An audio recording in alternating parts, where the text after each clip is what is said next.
The first year after my wife died passed in a strange kind of quiet. Not a peaceful quiet, just the kind where nothing changes. Her workshop stood behind the house, a narrow wooden structure she had built herself. It used to glow late into the night while she worked. Soldering iron humming, tools clicking softly, the faint smell of heated circuits. I never fully understood what she built in there, but I knew she loved that place. After she died, I locked the door and left it that way. Every time I thought about going inside, something in me pulled back. About a year later, the house started showing its age. Lights flickered. Breakers tripped more often than they should. I called an electrician. He took one look and told me the wiring running out to the workshop was outdated. We should really redo the whole line, he said. I agreed. It felt like routine maintenance, nothing emotional about it.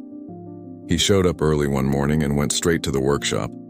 I stayed inside pretending to read while he worked. Around noon, my phone rang. His voice was steady, but there was tension underneath it. "Sir, you should come out here." "Is something wrong with the wiring?" I asked. There was a pause. "You should come now," he said. "And come alone." The workshop was only about 50 feet from the house, but the walk felt longer. When I stepped inside, the air smelled like sawdust and insulation. A square section of drywall had been cut open. The electrician stood beside it, shining a flashlight into the wall. "I didn't want to touch anything until you saw it," he said. Between the wooden studs was a small metal lockbox built directly into the frame. It had been sealed behind the wall, hidden on purpose. My wife had built this workshop herself, which meant she had put it there. Then I noticed something on the workbench, a small brass key taped to the inside of the drywall piece. There was a strip of masking tape attached to the key.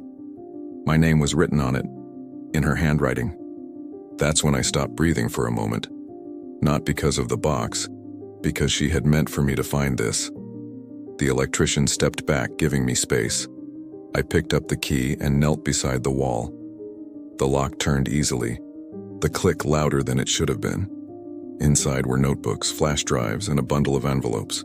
The pages were filled with her tight handwriting, electrical diagrams, voltage readings, and sketches of breaker panels. As I flipped through, a pattern began to form. She had been tracking faulty installations and wiring setups that didn't meet safety standards.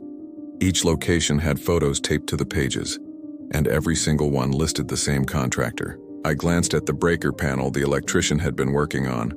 The company logo matched the one in her notes. She hadn't just been building things in here. She had been investigating. I opened one of the envelopes. Inside was a letter. She had started noticing unsafe electrical shortcuts in buildings wired by a specific contractor. Nothing she could prove yet. Just too many irregularities to ignore. So she kept testing, documenting, gathering evidence. The letter ended simply. "If you're reading this, it means I didn't finish." I sat there for a long time. For a year, I had thought this workshop was just a place she escaped to. The electrician crouched beside me and pointed to a page. "These are solid," he said. "If she's right, some of these places could be dangerous. Your house included." The weight of that settled in slowly. "If you want, I can help you document all of this properly. Inspections, reports, getting the right people involved." I looked around the workshop, the half-finished circuits, the tools she had arranged so carefully. For the first time since she died, the room didn't feel frozen in grief. It felt like something left undone. I closed the notebook and held it tightly. "I think," I said quietly, "she was trying to finish something." The electrician nodded, and for the first time in a year, the workshop didn't feel empty anymore.